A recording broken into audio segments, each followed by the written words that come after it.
Bom, pessoal, então a gente chegou no chamado diagrama de massas, né? Depois que a gente viu tudo aí a respeito de corte, de aterro, né, de fatores de conversão e etc., cabe agora a gente trabalhar a confecção, digamos assim, a elaboração do diagrama de massas, que inclusive é o diagrama, né, junto com o quadro, antes tem um quadro, depois propriamente o diagrama, é que vocês vão também trabalhar nesta segunda etapa da disciplina na elaboração do projeto de terraplenagem. Então, mais à frente, os monitores vão ter a oportunidade de conversar com vocês para dar um detalhamento melhor com relação ao projeto de terraplenagem desta segunda etapa.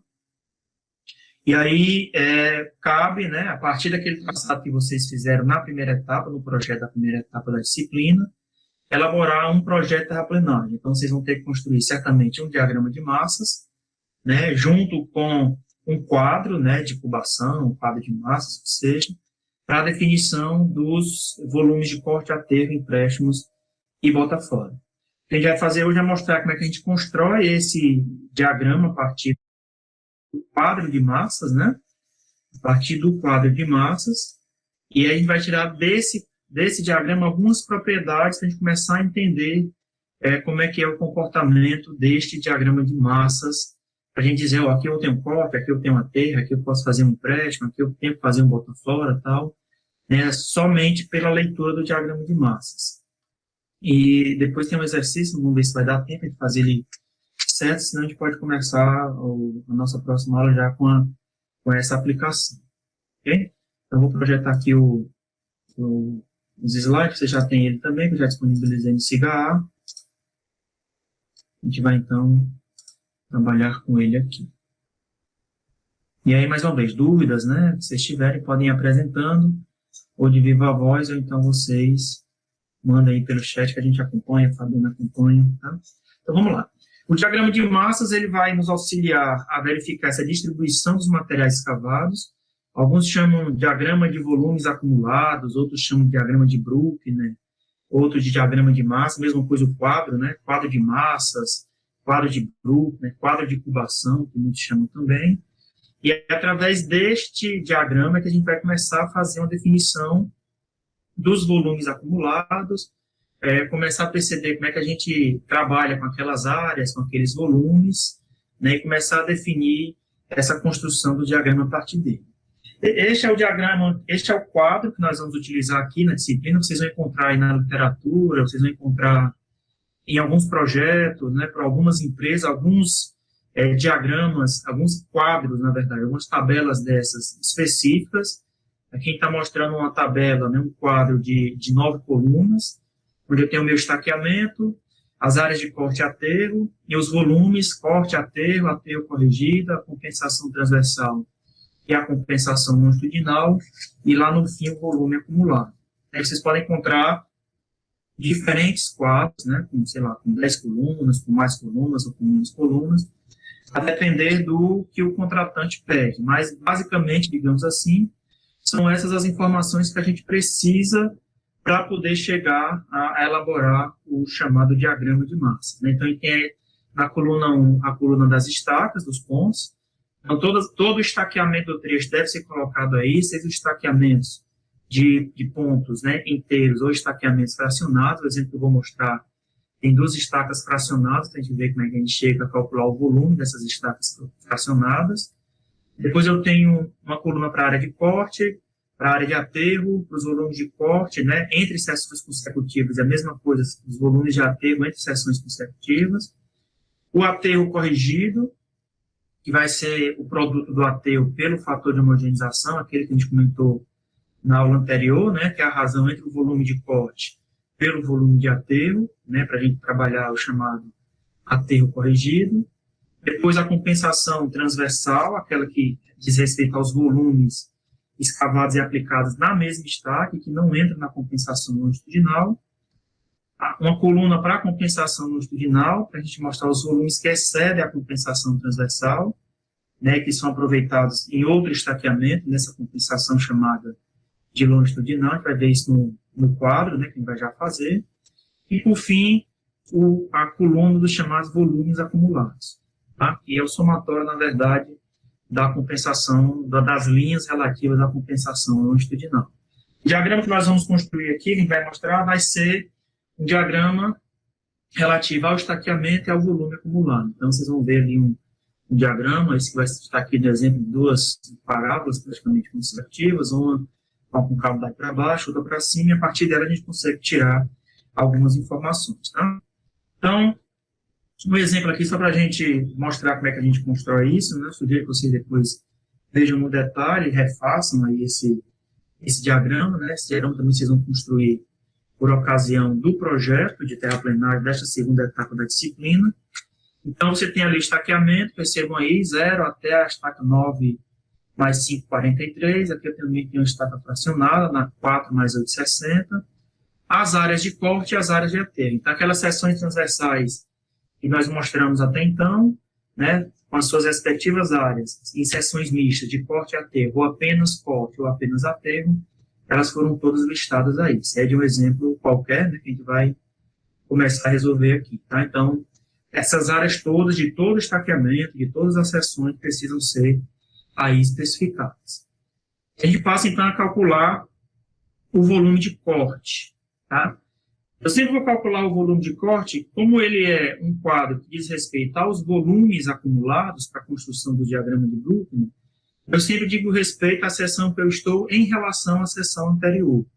Então, se eu estou começando o meu trecho ali, como no exemplo, na estaca 0, eu não tenho nada para trás de volume acumulado. Né? Então, se eu estou na estaca 0 e não tem nada para trás, então o meu volume de corte vai ser 0. Tá? Qual é o volume de corte acumulado, né, de seções consecutivas, no caso, entre a estaca 0 e a estaca 1? Então, como é que a gente faz essa conta? Lá pela fórmula das áreas médias, né? Se vocês estiverem lembrados lá, devem ter feito agora há pouco também no teste. Pela fórmula das áreas médias, eu tenho L sobre 2, que multiplica o A1 mais A2, né? Então, nesse caso aqui, como é que se chegou a esses 376,50 de volume de corte? É o somatório de 10,15 mais 27,15, que dá 37,65, multiplicado por 20, dividido por 2. O estaqueamento aqui é de 20 metros, né? Exceto aqui, que tem uma fracionada, e lá no final também. Então, 10,15 seria o A1, no caso aqui o A0, né? Mais o A1, 27,50, vezes L, que é a distância entre essas estacas aqui, dividido por 2, é 376,50. É o volume de corte da estaca 2, é o somatório, né? De 27,50 com 83,645, vezes 20 dividido por 2.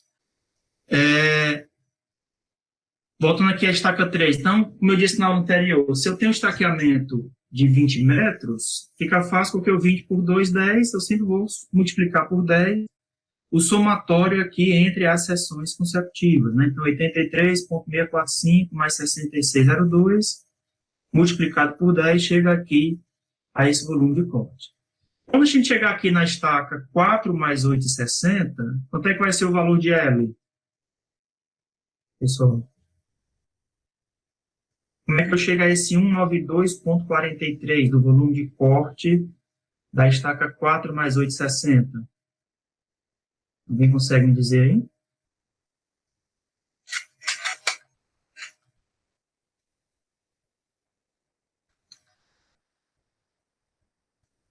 Bem, pessoal? Soma 35,65 mais 9,10 e multiplica por 8,6 dividido por 2. Exato. Então, nesse caso aqui, o 192,43, como o colega falou, é o somatório de 35,65, né, anterior, mais atual 9,10, vezes 8,60, que é o L, dividido por 2. Quando eu chegar na estaca 5, quanto é que vai ser o meu L? Vai ser o complemento, né, para chegar no 20. Então, 20 menos 8,60, eu teria 11,40. Esse seria o L aqui da estaca 5. Então, eu teria 9,10 mais 0, não tem um corte aí, vai ser uma seção, nesse caso, da estaca 5, plena de aterro, né? Mas ainda assim eu tenho um volume de corte acumulado para trás. Então, 9,10 com 0, né? 9,10 mais 0, vezes o complemento de 8,60 para chegar na estaca seguinte, 20. Então, 11,40 dividido por 2. Estaca 6, ó, o volume é 0 porque eu não tenho nada acumulado para trás de corte, 0 mais 0.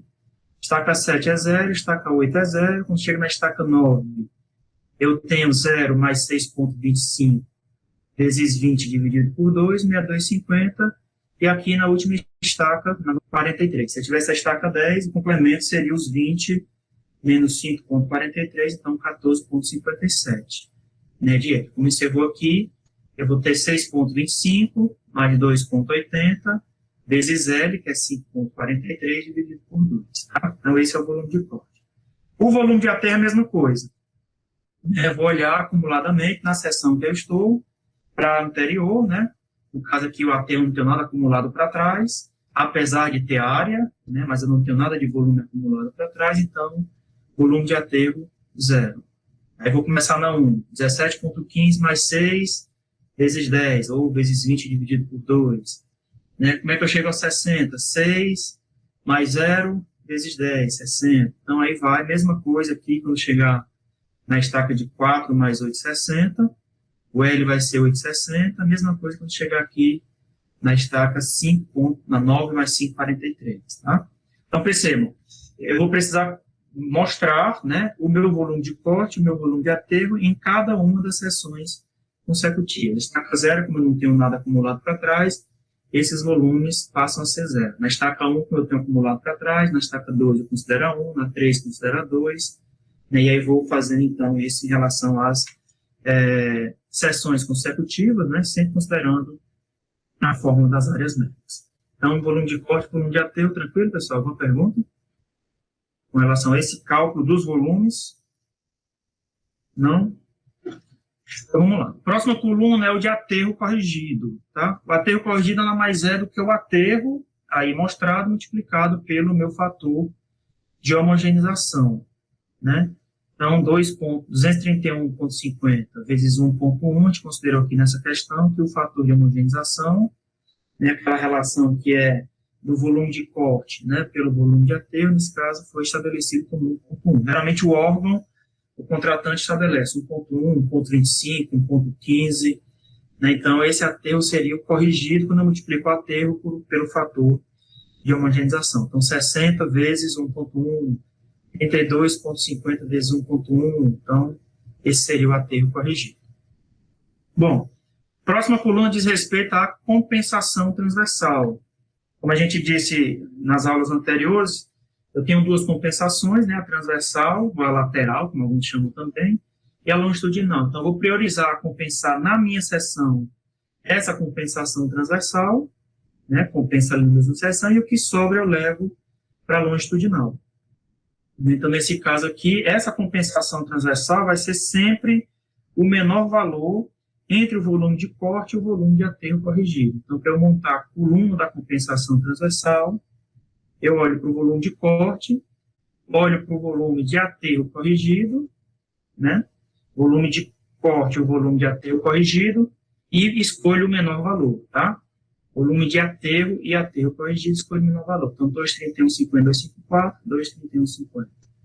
Né? 60, 66, 60. Então, se eu faço lá a compensação transversal, pego o valor, né, do menor valor, e faço, então, essa compensação. Sobrou material, levo para longitudinal, como está apresentado aí. Tá? Como é que eu calculo a compensação longitudinal? Como é que chegou a esse valor de 121,85? 121,55 é a diferença entre 376,50, que é o corte, menos 254,65, tá vendo? 376,50 menos 254,65, eu tenho 121,85. Então, a compensação longitudinal é a diferença entre o corte, né, diferença entre o corte e o aterro corrigido, ok? E fica claro, ó. Então, se eu tenho 231 de aterro para fazer, nessa seção 1, então, eu fiz 231 de aterro, e o que sobrou eu levei para compensação longitudinal. Aqui na seção 2, por exemplo, escavei 1.111,45 metros cúbicos, compensei transversalmente 60, e o que sobrou foi para compensação longitudinal. Então, essa seria a conta relativa à compensação longitudinal, né, a diferença entre o volume de corte. Cortei, compensei transversalmente, e o que sobra eu levo para a compensação longitudinal. Percebam o seguinte, ó, quando chega aqui na estaca 5, né, cortei 51,87, compensei o 51,87, mas tinha a necessidade de fazer um aterro corrigido de 510. Né? Então, o material está sobrando aqui, ó, está me indicando que está precisando, na verdade, sobrando não, precisando de 458,16. Tá? Então, essas indicações aqui, positivas ou negativas, eles acabam indicando se eu tenho corte feito ou necessidade de aterro. Só que o que vai me interessar, na verdade, é o volume acumulado, né, que seria essa última coluna aí. Se vocês observarem, é o somatório das linhas aqui da compensação longitudinal, né? Então, zero... Oi? Só uma dúvida. Na compensação longitudinal do último exemplo que o senhor deu, a gente está precisando de 458,16, né? Na estaca 5. Isso, sendo que a gente tem um valor de aterro de 463,67 corrigido 510. Aí como que funciona essa conta para a gente chegar nesse valor? E qual valor você está se referindo? 458,16, porque tudo que a gente tinha, a gente usou na compensação transversal, né? Que foi o de corte. 458 está diferente dos dois valores de aterro que a gente tem na estaca. Como que a gente chega nesse valor? Ó, você cortou 51, certo? Certo. Você cortou aqui na estaca 5, deixa eu ver se eu boto aqui a ponta. Você cortou 51, compensou 51, certo? Certo. Só que você precisa de 510,03 para fazer esse aterro. Se você pegar 510,03 e tirar 51,87, que você já compensou neste aterro, você vai ter uma necessidade de 458,16. Entendi. No novo aterro. Né? Aqui, ó, na estaca 6, você cortou nada, mas precisa de 1.373, na verdade precisa de 1.511, porque precisa dele corrigido, né? Para considerar o fator de homogeneização, né? Então, na verdade, você precisa de 1.511,07 nessa estaca 6. Compreendi. Obrigada, professor. Tá? Mesma coisa na 7. Ó. Você não cortou nada na 7, mas precisa de 1.869,98. Aqui. Menos indica um aterro, né? Então, você precisa de um aterro de 1.869,98. Tá? Agora, onde é que ele vem? A gente vai conseguir ver lá no diagrama, né? No diagrama de massas. Então, acumulado aqui é o somatório, ó, 0 mais 120,85, 120,85, 120,85 com 1.045,45 dá 1.167, mais 1.496 dá 2.600 e pouco, mais 980 dá 3.644, e aí a partir daqui eu passo a considerar o sinal, né? Então, 3.760,70 menos 458,16, 3.302 menos 1.511, 1.700 menos 1.800, tal, aí vou considerando isso com o sinal algébrico, tá? E aí eu tenho o volume acumulado. Entendido aí, pessoal? A montagem do quadro, tá? Montagem do quadro tranquilo, né? Bom, o que vai interessar para a gente, na verdade, é o estaqueamento, todo o estaqueamento do trecho e a coluna de volumes acumulados, tá? Porque aí eu tenho a minha chamada linha de Brookner, ou diagrama de Brookner, que é esse aqui. Então, esse aqui, veja que eu tenho aqui no eixo, alguns vão chamar das ordenadas de Brookner, né? Mas formalmente vamos chamar aqui de diagrama de Brookner. Então, eu tenho aqui no eixo do X todo o estaqueamento, ó, de 0 até 9, mais 5,43, que está mostrado aí. E aqui no eixo dos Y, o volume acumulado.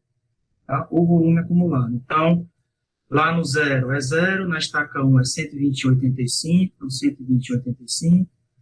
Na estaca 2, aqui está mostrando que é alguma coisa em torno de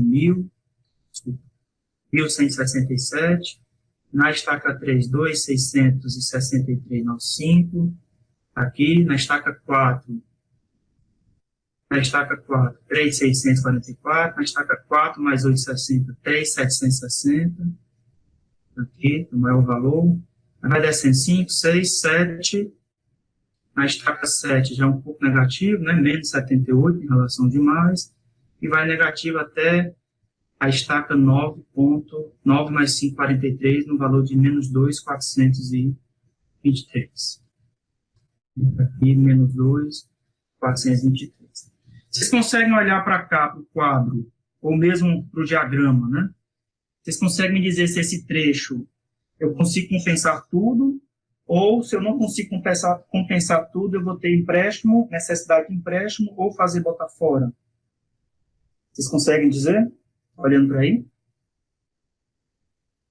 Acho que vai precisar de empréstimo. Precisar de empréstimo? Todo mundo concorda? Se a gente olhar para cá, para o diagrama, por exemplo, e traçar uma linha econômica, depois a gente vai ver como é que a gente vai traçar isso, mas a princípio, se eu traçar uma linha econômica aqui bem em cima do eixo dos X aqui, né, acompanhando aqui o zero, na origem, indo até aqui encostar no diagrama, eu estou compensando todo esse corte neste aterro, né, e todo esse material que está aqui para baixo, esse volume que vai aqui do zero até os 2.423 seria necessidade de empréstimo.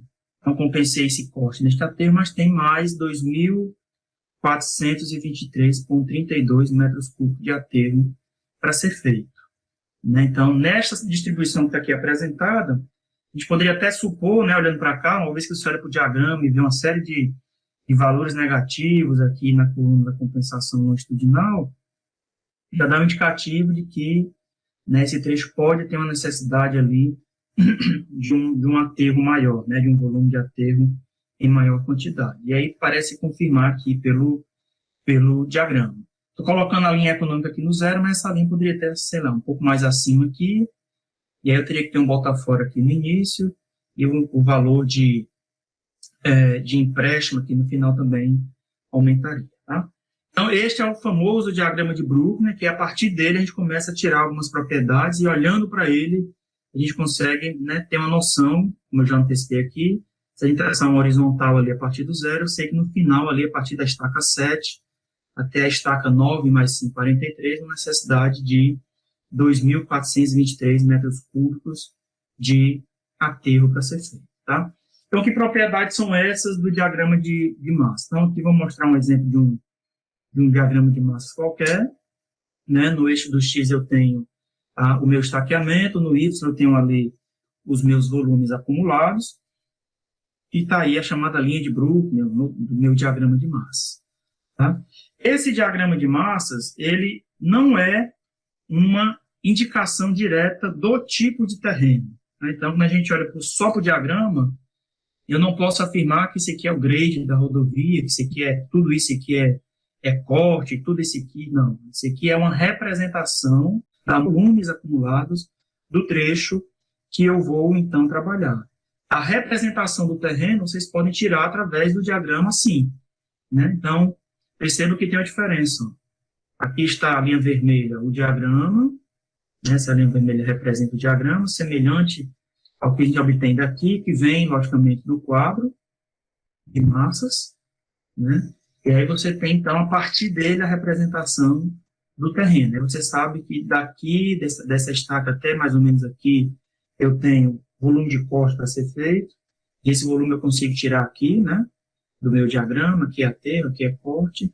E aí depois a gente vai ver como é que a gente vai fazer essa compensação, né, através dessas propriedades. Então, o diagrama não é um perfil, né, não tem nenhuma relação direta com a topografia do terreno, então você pode, na verdade, indiretamente fazer, a partir, né, das linhas ascendentes e descendentes do diagrama de massas, uma indicação da topografia do terreno, como está mostrado aí. Tá? Qual é uma outra propriedade do diagrama? É aquela que diz que inclinações muito elevadas das linhas do diagrama indicam grandes movimentos de terra. Quanto mais inclinada essa linha for, seja num trecho ascendente, seja num trecho descendente, eu estou indicando que eu tenho grandes volumes de terra a ser movimentado. Tá? Uma outra propriedade me diz que qualquer horizontal, né, que eu traçar sobre o meu diagrama, eu estou indicando que eu tenho volumes compensados. Então, por exemplo, se eu traçar essa linha azul aqui, vocês estão vendo, supor que ela seja contínua até esse último trecho aqui da linha vermelha ascendente. Tá? Então, se eu traçar essa horizontal aqui, eu estou dizendo que todo esse volume de corte aqui, dessa estaca até mais ou menos essa estaca, está compensada neste aterro. Será compensado nesse aterro. Então, se olhar para a figura, né? Essa linha verde aqui na vertical de corte vem para esse aterro, e este corte aqui vem para essa outra parte do aterro. Esse material que está aqui no começo, né, desse trecho ascendente, é bota fora. Ele está no trecho ascendente, é corte, então eu indico bota fora. Então, qual é a melhor linha horizontal a ser traçada? Aquela que me dá a maior compensação. Nesse caso aqui do exemplo, né, esse específico aqui, se eu puxasse essa linha azul aqui para baixo e viesse com ela na horizontal aqui, né, ao invés de ter bota fora no início, eu vim trazer o bota fora para o final do trecho. Posso ter duas linhas? Pode. A gente vai ver depois que é possível ter tantas linhas horizontais para indicar as linhas econômicas quanto forem necessárias, a depender do tipo de topografia, do volume a ser trabalhado, da qualidade desses materiais, então isso é possível ser feito. Nesse caso aqui, por exemplo, que as horizontais indicam compensações, né, e sem compensação, o volume de corte é compensado no aterro. A propriedade diz que todo o trecho ascendente do diagrama corresponde a corte, né, ou predominância de seções de corte, mesmo em seções mistas, tem a seção mista, tem um pouquinho de aterro, então predominância de corte. Então vamos entender que todo o trecho ascendente é corte e todo o trecho descendente é aterro. Então, se a gente perguntasse qual é o volume total de corte desse trecho, era somar essa linha aqui, né, o volume aqui na ordenada desse trecho aqui ascendente, mais desse trecho ascendente. Mesma coisa na nossa figura aqui, no nosso exemplo. Se eu pegar todo esse volume aqui, da estaca 0 até a estaca 4, mais 860, tudo isso é corte, né? E o que vem aqui da estaca 4 mais 860 até aqui o final, né, fazendo isso, rebatendo ali no eixo dos volumes acumulados, eu tenho a necessidade de aterro. Então, como eu vou ter, nesse caso aqui, um volume de aterro que supera o volume de corte, certamente eu vou ter a necessidade de empréstimo de material.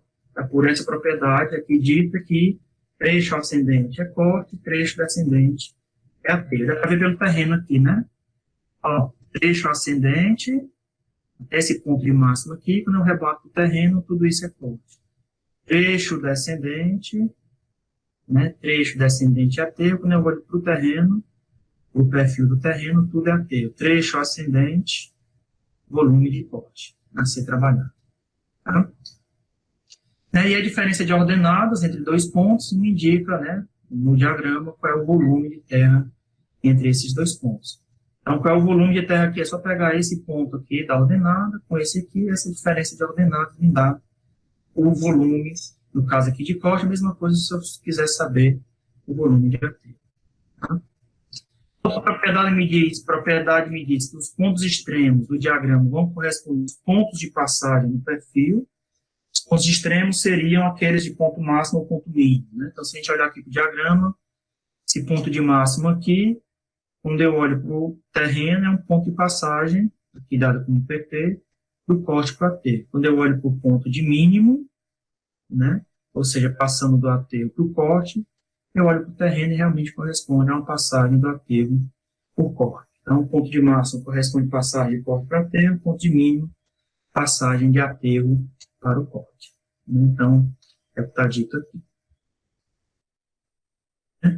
Uma outra propriedade diz que a posição da onda do diagrama em relação à linha de compensação indica a direção do movimento de terra. Então, ondas positivas, aquelas que estão acima, né, da linha do diagrama, acima da linha de compensação, no caso aqui essa linha azul, me indicam o transporte de terra no sentido do estaqueamento.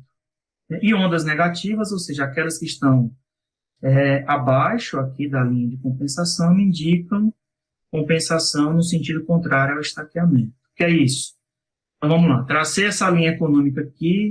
Vocês vão encontrar linha econômica, linha de compensação, linha de distribuição econômica, tá? Essa linha horizontal que a gente vai traçando aí para compensar os volumes, Se eu tiver ondas positivas, ou seja, acima, eu estou dizendo que eu vou compensar o corte, vamos supor, da estaca aqui 2 até a estaca 8, né? Da 3 para a estaca 7, então eu vou fazendo a compensação no sentido do estaqueamento. Aqui, no caso, ondas negativas, ou seja, abaixo da linha de compensação, indicam compensação no sentido contrário. A gente vê pelo terreno, né? Então, se a gente olhar para cá, ó, trecho ascendente aqui, corte, onda positiva, compensação no sentido normal do estaqueamento.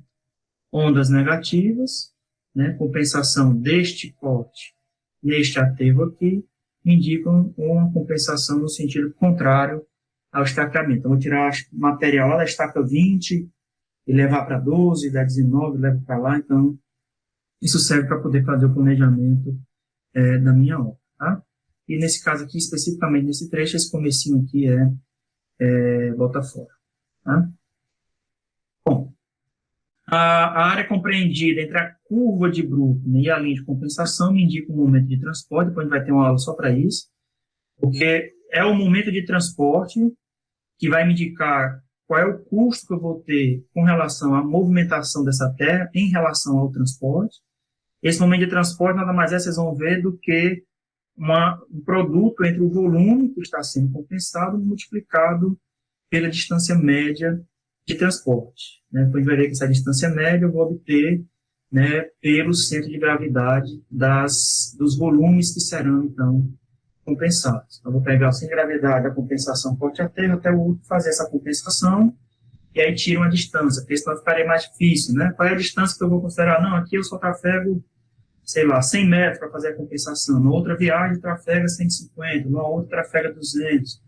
Então, essas distâncias podem aumentar ou diminuir, a depender de como é que você compensa esse volume de corte na T. Por isso que se define uma distância média de transporte, né, que vai ser considerada mais à frente, a gente mostrar direitinho como é que a gente faz essa distribuição, né, e também, consequentemente, a distância média de transporte. E a gente vai obter isso pela área compreendida aqui debaixo da curva de Brookner, depois montando um retângulo e tal. Vamos mostrar isso numa próxima aula para não complicar muito aqui a vida da gente, tá?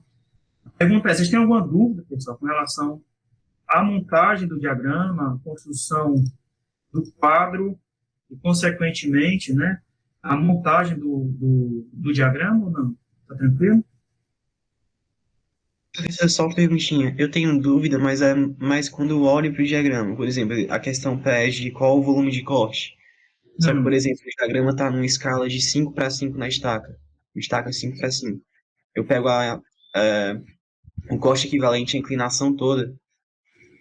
O corte ou o aterro sempre vai ser com relação à ordenada, tá? Então, vamos lá. Se você está querendo saber qual é o volume de corte total, vamos supor que a questão diga qual é o volume de corte total do trecho.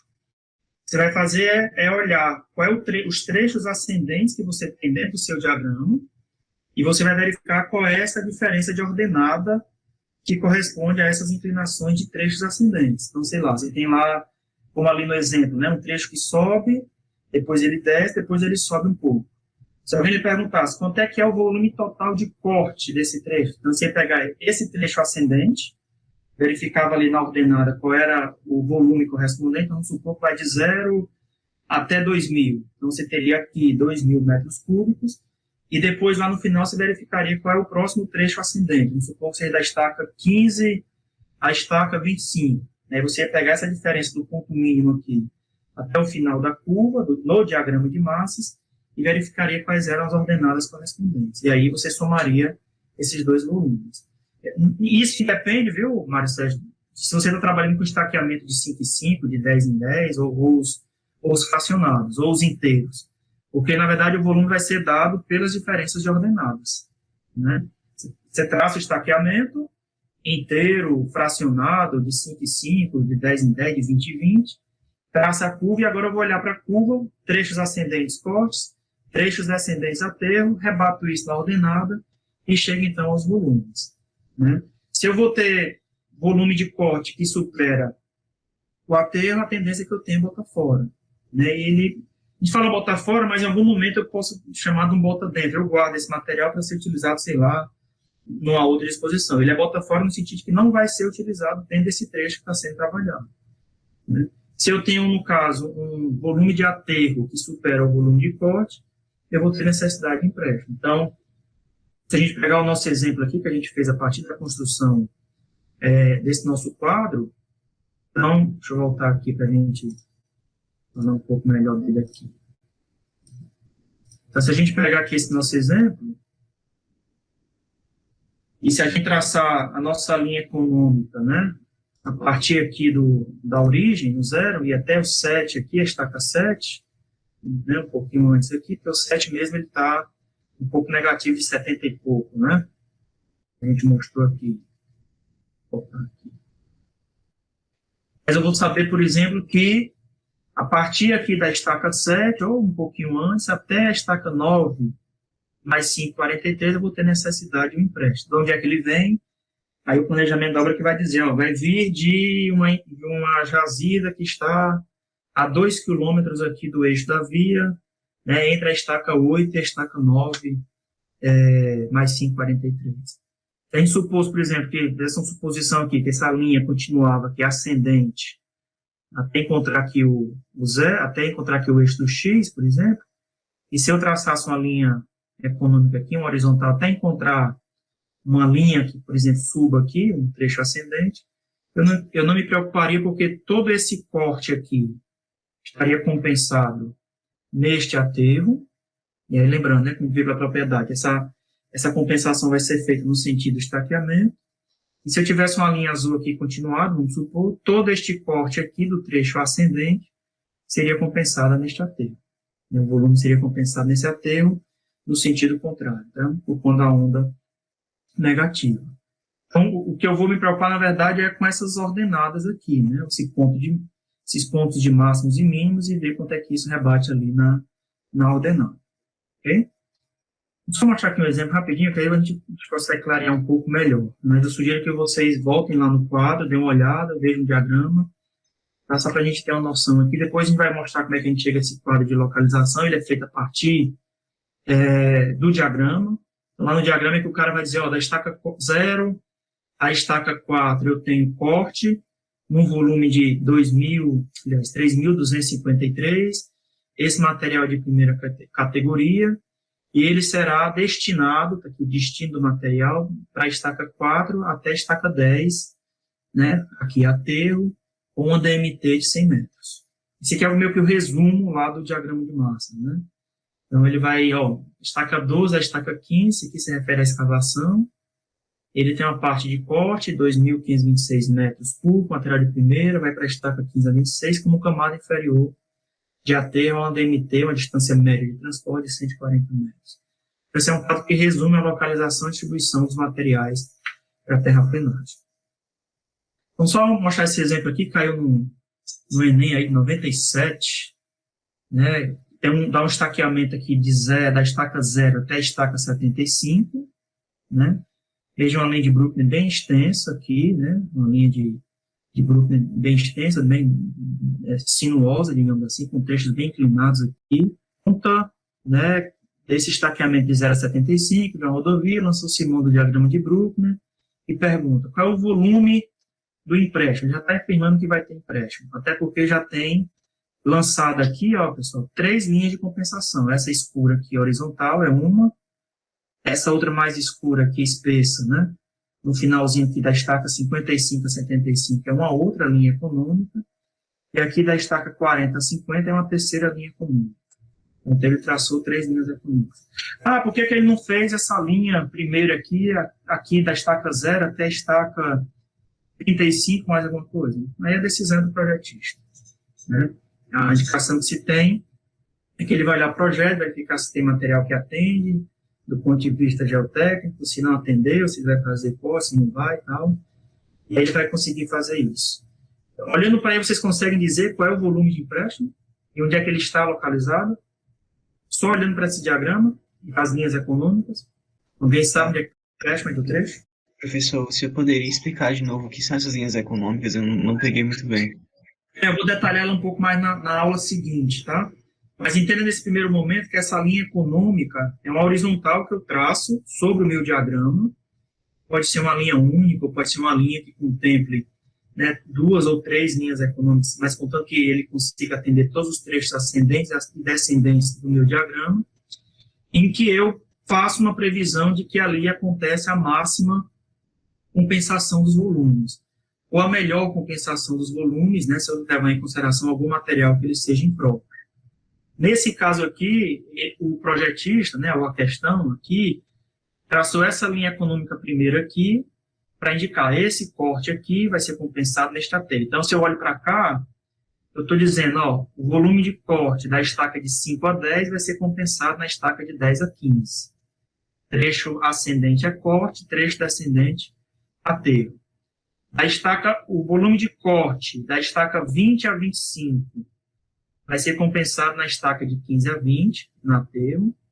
O volume de corte da estaca 25 a 30, né, 25 a 30, trecho ascendente e corte, vai ser compensado no aterro de 30 a 35. Então, tudo que está acima ou abaixo da linha econômica indica volumes compensados, ou seja, o volume de corte está totalmente compensado no volume de aterro. Mesma coisa... Pois não? O volume de empréstimo seria da estaca 35 a 40 aí, 20 metros cúbicos? Exatamente. O volume de empréstimo, neste caso aqui, está da estaca 35 a 40. Por quê? Né? Porque, por exemplo, aqui eu tenho trechos compensados, ou seja, tudo que está acima ou abaixo da minha linha econômica está compensado, então, de maneira geral, da estaca 5 até a estaca 35, eu tenho volumes de cortes compensados no aterro. Da estaca 40 até a estaca 50 também está compensado. E da estaca 55 até 75 também está compensado. Esses outros trechos que não estão compensados são o quê? Ou são corte ou são aterro. Se ele está num trecho ascendente, se ele é corte, só pode ser, desculpa, ou vai ser empréstimo, ou vai ser botar fora, né, nas respectivas linhas.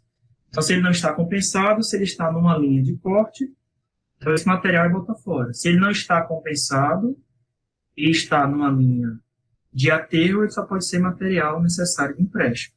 Então, nesse caso aqui, o meu volume de empréstimo está na estaca 35 a 40. E quanto é que é esse volume? 20, não? 20 mil metros cúbicos, né? Que aqui é vezes 10 a terceira. 20 mil metros cúbicos. Então, da estaca 35 à estaca 40, trecho descendente, aterro que não está compensado, né? Então, se refere a uma situação de empréstimo. Então, 20 vezes 10, né? 20 mil metros cúbicos seria tudo isso, um volume de empréstimo. Qual é o volume de bota fora nesse trecho? 15 metros cúbicos. 15 metros cúbicos, você chegou como? O primeiro trechozinho ali de corte entre a estaca 0 e 5, que é 5 metros cúbicos, e o de 50 a 55, que dá 10 metros cúbicos. Exatamente. Então, quem está falando, não é teu nome? É a Márcia. Pois é, Márcia. Então, pessoal, como a Márcia bem disse, ó, da estaca 0 à estaca 5, esse trecho não está compensado. Ele está numa situação de trecho ascendente, corte. Então, se ele não está compensado, bota fora. E aqui também, trecho ascendente, corte, que não está compensado, né? Então, ele teria aqui também uma situação de bota fora. Então, eu tenho 5 mil metros cúbicos aqui, com 10 mil, está aqui, ó, 0 a 10, né, a diferença de ordenadas, mais de 15 a 20, 5, então eu teria aqui um volume de 15 mil metros cúbicos de bota fora. Está aqui, ó, trecho ascendente, trecho ascendente. Ah, mas se eu, por exemplo, tivesse, ao invés desta linha econômica aqui, essa última aqui de baixo, ó, eu tivesse a extensão dessa segunda linha econômica aqui, ou seja, se eu tivesse duas linhas econômicas, essa que vai da estaca 5 a 35, e essa que vai da 35 alguma coisa até a 75. Eu só teria um bota fora, né? Que seria esse aqui do começo. Né? Só teria um empréstimo que varia aqui de 20, 10 mil metros cúbicos aqui, uma vez se estendendo, dispensando, né? Ou desconsiderando essa linha econômica aqui, só tendo duas. Então, eu teria aqui duas linhas econômicas, geraria um bota fora aqui e reduziria o volume de empréstimo E por que ele não fez isso? Aí é uma decisão do projeto. Ou foi pelo material, ou foi pelo custo do transporte, e aí é uma decisão que geralmente o projetista vai indicar. Né? Então, aqui está o empréstimo e essas duas seções do Botafogo. Onde é que eu tenho o meu maior volume de corte? Entre a estaca 50 e 55. 50, Não, esquece. É porque eu pensei que fosse botar fora. Eu confundi. É 45, 60, né? de 45 a 60, exatamente, né? O maior corte está aqui da estaca, o maior trecho ascendente que a gente tem, né? Todo trecho ascendente é corte. Está aqui entre a estaca 45 até a 60. De quanto é que é esse volume? 20. 20 mil metros cúbicos, né? Aqui, não. Maior trecho ascendente, 20 mil metros cúbicos. E o maior, acho que o maior aterro que ele pergunta, né? O maior aterro está onde? 30, 45. De 30, da estaca 30 à estaca 45. O maior trecho descendente, ó, de 30 a 45. Qual é o volume? 35 mil. 35 mil metros cúbicos. Né? Se esses 35 mil metros cúbicos vão ser todos compensados, a gente sabe que não vai ser, né? Porque tem uma compensação aqui de 30 a 35, uma outra compensação aqui de 40 a 45, nós vimos que de 35 a 40, esse material vem de empréstimo. E o último item aí pergunta quais são as estacas de cota nula. E as estacas de cota nula são aquelas que correspondem às estacas dos pontos de máximo e mínimo, né? É justamente a transição, né? Ele não tem cota, é cota nula. Se vocês olharem para cá, eles correspondem a um ponto de passagem, né? Ponto de máximo, ponto de mínimo, ó, cota nula, porque a cota coincide com a do grade. Né? Então, todo ponto de passagem, seja ele de máximo, seja ele de mínimo, vai corresponder a uma chamada estaca de cota vermelha nula, ou estaca de cota nula, justamente esses pontos de máximo e pontos de mínimo. Né? Então, a gente teria aqui uma cota nula no estaca 10, 20, aqui na 30, na 45, na 60 e na 70. Né? Seria a estaca de cota nula aí a serem consideradas. Tá? Então, a gente vai ver depois, a gente mostrou só esse exemplo, mas tem outros para a gente mostrar também, com algumas especificidades, que uma pergunta vai ser, será que é melhor fazer essa distribuição com essas compensações? Né? Será que não era melhor você só ter duas linhas econômicas, por exemplo, baixar essa aqui, a partir aqui de 15, né, dessa ordenada de 15, até encostar aqui, e continuar essa aqui, desprezar essa de baixo? Quem vai dizer tudo isso, a gente vai mostrar depois, é o chamado momento de transportes. Tá? Eu queria que ficasse entendido para esta aula de hoje, era a construção do diagrama, propriamente a partir do quadro, é esse aqui, né? Vocês podem depois rever, corte, aterro corrigido, compensações, transversal longitudinal acumulado e a montagem do diagrama. Tá? Que isso vocês vão precisar para poder fazer a segunda etapa aí do projeto de imagem. Né? A partir do traçado que vocês fizeram, vão começar a construir isso aí. Tá? Então, pessoal, alguma dúvida? A gente vai ter oportunidade depois, eu vou detalhar com outras questões, tá? Eu vou falar também do momento de transportes, porque aí fica melhor a gente entender a distribuição da linha. A distribuição da linha econômica, se é mais para cima, se é mais para baixo, se são duas, se são três, aí é uma decisão, mais uma vez, é o projetista quem vai geralmente indicar em função do tipo de material que ele está trabalhando, da existência ou não de presença de empréstimo, se ele vai fazer, por exemplo, um bota fora no começo do trecho, se vai ser um bota fora no final do trecho, né? Então, com isso ele consegue organizar ali o diagrama com as linhas, né? De acordo com essa decisão aí a ser tomada. Tá? Mas serve para a gente ter uma orientação. A melhor situação, obviamente, seria aquela em que eu tenho uma linha ou algumas linhas que consiga me compensar o máximo de volumes de corte no aterro, e não gera nem empréstimo e nem bota fora. Mas, como eu disse, né, a gente não está no melhor dos mundos, assim, tem terraplenagem, muitas vezes os terrenos são muito irregulares, heterogêneos, e aí você tem que começar a criar um pouco de cabeça para poder encontrar um momento ali para essa indicação. Então, a gente vai mostrar uma questão, inclusive, que tem lá o mesmo diagrama com duas linhas, com dois modelos, ou duas hipóteses lá de indicação de linha de compensação. E a gente pergunta qual é a obra mais barata, né, em termos de movimentação de material. geralmente a obra mais barata, mais viável economicamente, é aquela que gera o menor momento de transporte. Né? Como o momento de transporte é um parâmetro que envolve volume e envolve distância média de transporte, quanto menos transporte eu tenho, porque o volume ele vai ter que se movimentar, mas quanto menos movimentação eu tenho, sobretudo aquelas que saem da obra, né? Seja para botar fora, seja para aquelas que chegam de... a gente vai ter um custo associado a isso. As planilhas, vocês vão ter acesso aí, DENIT, DER, né? SOP, aqui no caso, CINFRA, vai ter lá os valores de custo unitário, então, transporte de material de primeira categoria, transporte de material de segunda categoria, com DMT de tanto, né? Com DMT de 100 metros, com DMT de 500 e 800, então, vai ser dado em função. Quanto mais distante, obviamente, eu tenho necessidade de um custo maior para esse transporte. Tá? Ei, professor, e a categoria do material, o senhor vai explicar também como que a gente... Existem 3 categorias, tá? Mas só antecipando, que a gente paga, sobretudo, pela questão da exploração dos materiais. Se eu vou detonar material, se eu vou escavar só com pipe careta, por exemplo, se eu vou ter necessidade de uma escavadeira, se eu vou ter necessidade de, além da escavadeira, uma equipe para detonar, por exemplo, então, eles podem ser mais baratos ou mais caros, a depender da categoria do material. Né? Entendi.